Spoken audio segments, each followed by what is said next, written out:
In this video, we're going to take a look at Organic Studio's Uranium Green. Let's jump straight to the end with my opinion.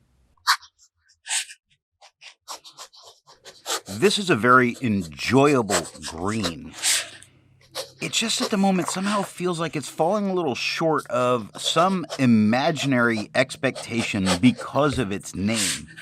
Kind of expected it to have a kind of radioactive look, whatever that might be. Now this does give good tone variation by pen and certainly does shade pretty well. Though not that camouflage green that I've come to love so much from green inks, it still does a really good job. I've been trying to find the words to exactly describe the tone of green that we're seeing here. It's not 100% unique, and it's really close to something, and I can't quite nail it down. Maybe that's kind of a radioactive green tone, and I've just been missing it this whole time. I like using this, especially since I'm able to say that I have uranium in my pen. And for some people, it causes them to scoot back a little bit. And if you're not an especially social person, that can be helpful. So it's a fun ink to say that is in your pen, and it's nice on the page.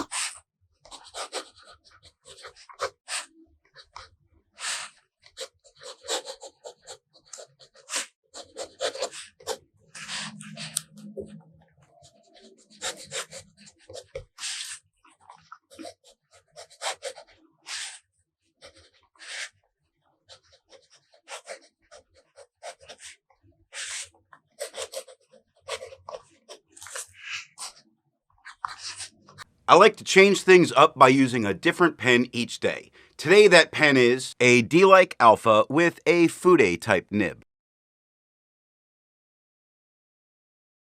It's inked up, used for a day, and used to take the notes for this video.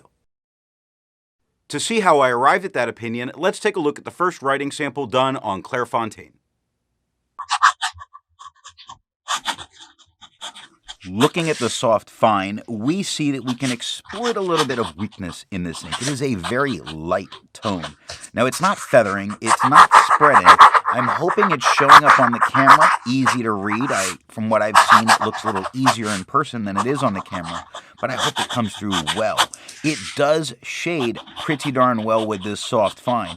Anytime there's a slightest bit of pressure going down, you definitely see much darker areas. So it does look really good.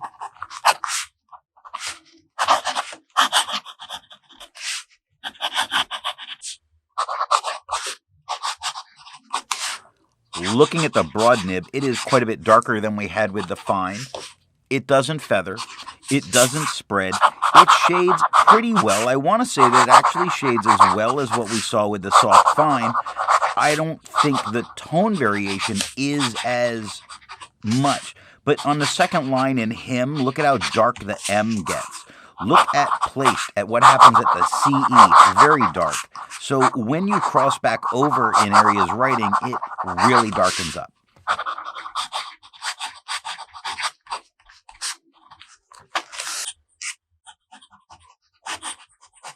Looking at the music nib, we get by far the darkest tone on the page. We get no feather. We get no spread. We do get some very nice shading, though because it is even darker, it's getting closer to that darker tone. It seems like the dark tone of the shading doesn't really change a whole lot, and you can really notice anytime there is overlap in letters like happen on the H of the in the second line, the cross in the T of best in that same line, it gets very dark and nice looking there.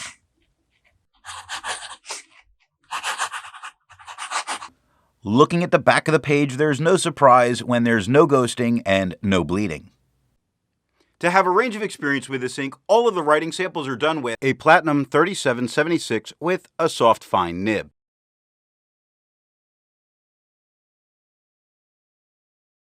A Platinum 3776 with a broad nib.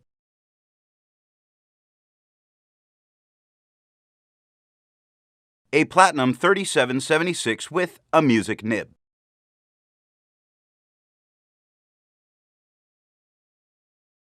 The next writing sample is done on a WritePad's reporter pad. Looking at the soft fine nib, the tone looks just a little bit darker than it did on the Clairfontaine, and with that, it does look a little bit easier to read. Mostly because the lighter parts don't look as light. It's not feathering, it's not spreading. It is offering just the littlest bit of shading. You see the A of Pascal is a little bit darker, the N of Newton a little bit darker. It's definitely there.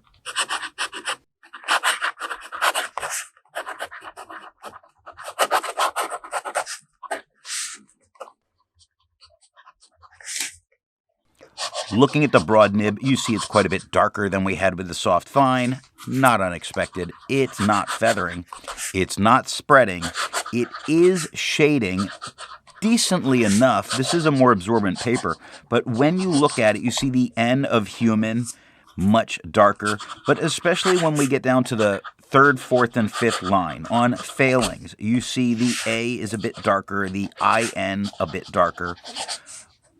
That fifth line is really going to have some spots that have some nice dark to them.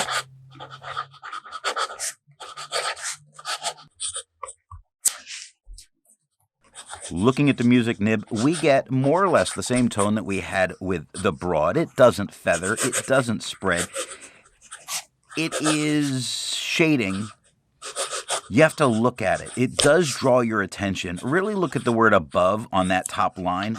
Definitely there. You see it in slightly. You see it in eccentric on the second line. So it does shade. It does do it well. More what we're getting is a very interesting green on this paper.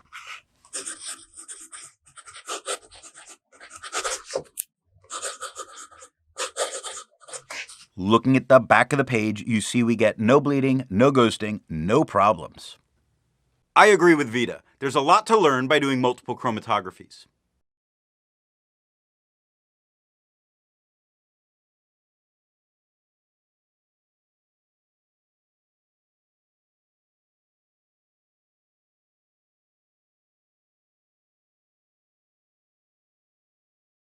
The next writing sample is done in a FieldNotes reporter's notebook. Looking at the soft fine nib, we get almost the same tone that we had with the Clairfontaine, which is a little bit lighter than that last paper. We get no feather, we get no spread, we do get shading. I think the slightly different white here actually helps the shading show where it's there quite a bit nicer.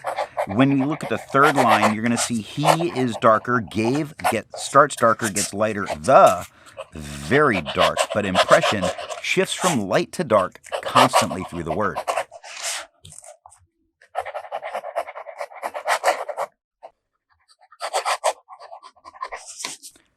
Looking at the broad nib, quite a bit darker than we had with the soft fine. It doesn't feather, it doesn't spread, it's not shading.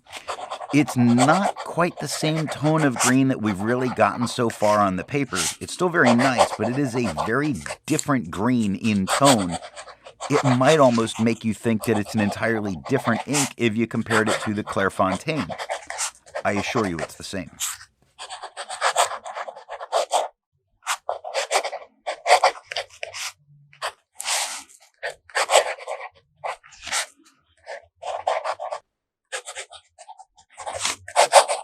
Looking at the music nib, it is darker than we had with the broad, just a little bit darker, which is a lot darker than the soft fine. It's not feathering. It's not spreading. I'm going to say it's not shading, even though there are one or two spots that are a little bit darker. I think this actually just that little bit darker than the broad looks a little bit nicer. Still not exactly the same that we've seen on the other paper, but much closer to it.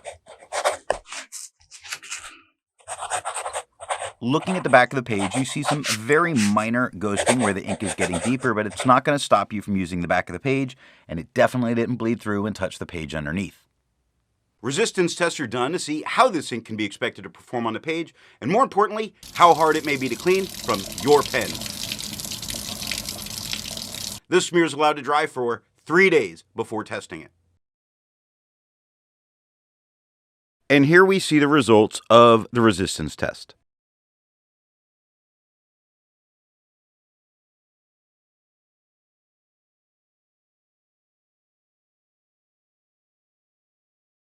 The next writing sample is done in a Portage reporter's notebook. Looking at the soft fine nib, it is right about the same tone that we've had so far, like with the Clairfontaine and with the right pad. It seems a little bit easier to read here than it did on those, like easier on the eyes, which could be a slight difference in the tone of the paper. It's not feathering, it's not spreading, it is shading quite a bit, really. For such a thin line, you definitely see it in Basel and Switzerland and April 15th. What a great day, April 15th. Isn't that everybody's favorite day?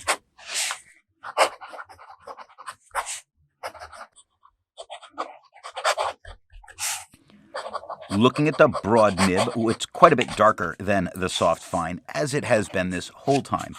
It's not feathering, it's not spreading. You can technically spot a few spots where it is a little bit darker, like the top of the H in father or the last part of the S in was, but not really shading. I wouldn't consider this so much shading here. I think the paper is sort of taking care of that.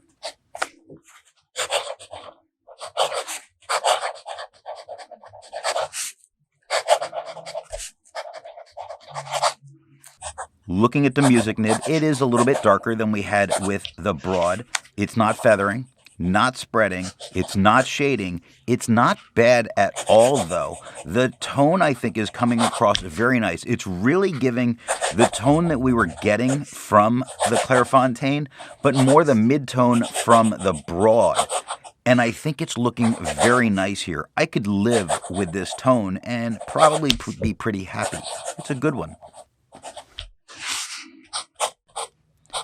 Looking at the back of the page, you see there's a lot of spots where the ink got very deep into the paper, but it never came through and touched the page underneath. Now, I don't know if you could use the back of the page for the broad or the music, but the soft fine, you could. With over 1,000 inks reviewed, let's take a look at some color comparables. Here is Ackerman number 27. Here is Diamine light green. Here is KWZ Iron Gall Green Gold. Here is Pelikan 4001 Dark Green. The next writing sample is done in an Office Depot reporter's notebook. Looking at the soft fine nib, it's quite a bit darker than we had gotten really on any of the others for the soft fine. It's got the tiniest bit of feathering. I really think what's going on is very good. It does have a tiny bit of spread, but you're talking about a soft fine, a Japanese soft fine. It's not horrible. There is actually some shading come through, which is pretty good, but with this paper, I always wonder what the cost of that's going to be.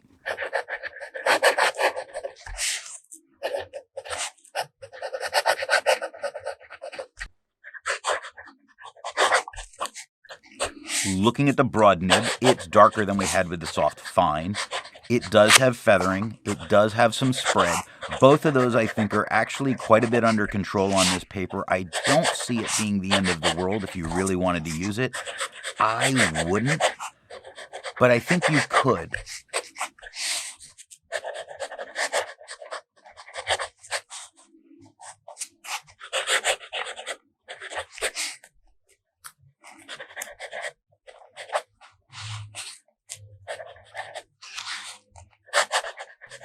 Looking at the music nib, it does feather, and it gives, like, when you look at commerce, you really see it happen. But look at the cross in the T of 2, right there on the top line.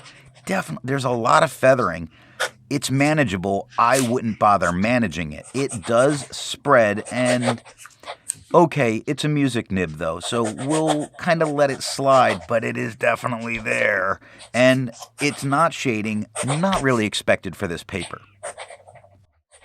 Looking at the page underneath, you see a ton of spots where I've circled because this marked it up a lot. There's no using the back of the page and being productive. And you see the back of the page, you see why. The amount of ghosting, you can't use the back. While it's nice to find other inks in the same color family, I'd prefer to find an ink that complements its color on the page. Here is an orange ink by Krishna, their Palasa. Here's a purple ink by KWZ, their brown pink. Here is a black ink by Mont Blanc, permanent black.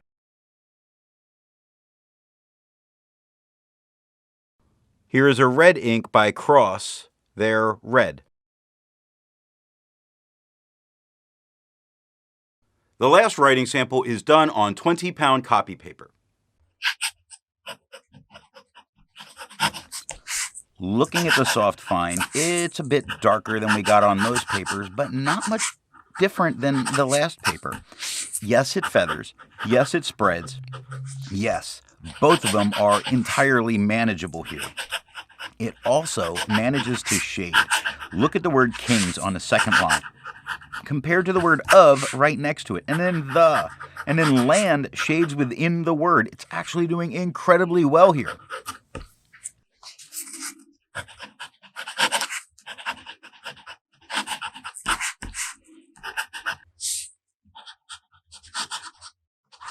Looking at the broad nib, it's quite a bit darker than we had with the soft fine, and that doing incredibly well feeling is kind of slipping away. It feathers, which I do think is very manageable for what's going on here. This is spreading. I do think it's manageable. Like if you had to deal with this, I guess you could. If you were a prisoner being forced to use this ink on this paper. It's not shading, but this paper does very rarely shade. The kind of thing you would do to torture a prisoner.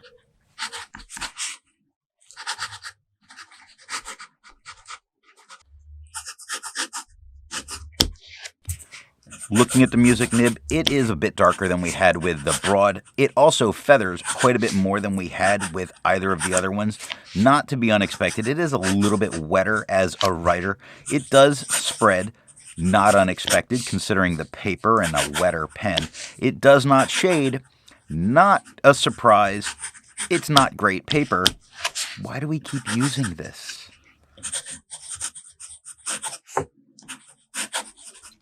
Looking at the back of the page, you see only one spot that touched the page underneath, and that was with the music nib, which was quite a bit wetter. Otherwise, when you see the back, you see that there is a lot of ghosting. You can't use the back of the paper. So what nib and pen do I think is going to give the best writing experience with this ink? A wet broad or that music nib really gives the darkest tone and does show off the shading very nicely. But I think the tone of this ink is best seen a little bit lighter than its darkest tone. Regular flow, medium nib, unless you're on Japanese pens, then maybe it would be a broad, but a wet flow medium nib, I think, really brings a great tone and still has some nice shading.